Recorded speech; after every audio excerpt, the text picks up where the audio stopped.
ஏன்னா வந்து நானே பல இடங்கள்ல சொல்லியிருக்கேன், நான் சொல்லனாலும் கூட இருக்கவங்க சொல்லுவாங்க. என்னோட அசிஸ்டன்ட் டைரக்டர்ஸ் மாதிரி, என்னோட டீம் மாதிரி, அசிஸ்டன்ட் டைரக்டர்ஸ் இல்ல, என்னோட அசிஸ்டன்ட் கேமராமேனா இருக்கட்டும், ஆர்ட் டைரக்டருடைய அசிஸ்டன்ஸா இருக்கட்டும், எங்க ஸ்பாட்ல எல்லாருமே என்னோட அசிஸ்டன்ஸா தான் ஒர்க் பண்ணுவாங்க.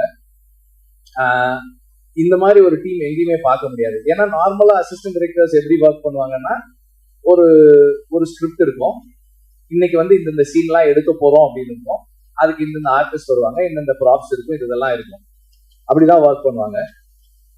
ஆனா எங்க டீம் எப்படி ஒர்க் பண்ணணும்னா, ஓகே இன்னைக்கு இந்த ஆர்டிஸ்ட் வர சொல்றாரு, அப்ப இந்த சீன்லாம் இருக்கும், அப்படி இல்லைன்னா இந்த லொகேஷன் நம்ம போறோம், அப்ப அந்த சீன்லாம் இருக்குமோ, எந்தெந்த பீரியட் எல்லாம் இருக்கும்.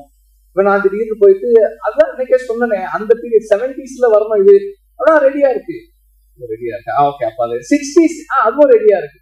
இந்த மாதிரி அவங்களே பாதி கோ கிரியேட்டர்ஸா இருந்தா மட்டும்தான் இப்படி எல்லாம் ஒர்க் பண்ண முடியும். அண்ட் இந்த மாதிரி இந்த கண்டிஷன்ஸ்ல ஒர்க் பண்றவங்க தே தெம்செல்வ்ஸ் ஆர் டைரக்டர்ஸ். அவங்க இப்ப நம்ம அசிஸ்ட் பண்றாங்களே தவிர அவங்களே வந்து எல்லா டெசிஷன்ஸும் மோஸ்ட் ஆஃப் டெசிஷன்ஸ் எடுத்துதான் பண்றாங்க. இந்த மாதிரி ஒரு டீம் இல்லைன்னா என்னால வந்து ஒரு டைரக்டர்னு பேர் வாங்கவே முடியாது. ஏன்னா வந்து I am very scattered.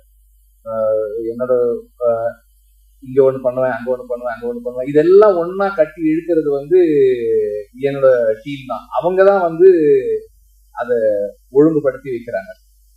So I am really grateful to have a team like this. And இதனுடைய எக்ஸ்டென்ஷனா தான் எனக்கு வந்து வேல்ராஜும் ஜாக்சனும் ராமரும் இருக்காங்க. இவங்களும் வந்து இப்போ நான் ஜாக்சன் கிட்ட வந்து, ஜாக்சன் எனக்கு அந்த ஒரு 2 ஸ்ட்ரீட் வேணும், அந்த இது வேணும், ஏதாவது பண்ணிடுங்க, அவ்வளவுதான் நான் சொல்லுவேன். அவர் வந்து ப்ரொடியூசர்கிட்ட பட்ஜெட் கேட்கறதுல இருந்து டைம் எடுத்துக்கிறது எல்லாம் அவர் பண்ணிடுவாரு. ஷூட்டிங் ஒரு 2 நாளைக்கு முன்னாடி செட்டு முடிஞ்சிருச்சா அப்படின்னு கேட்பேன், வந்து ஒரு தடவை பாருங்கன்னு. சரி முடிஞ்ச உடனே சொல்லுங்க, நான் வந்து பாக்குறேங்க.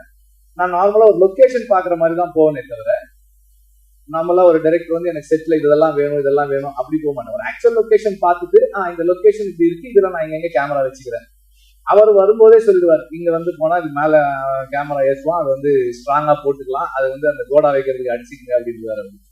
So that's how it works. எல்லாருமே வந்து என்னுடைய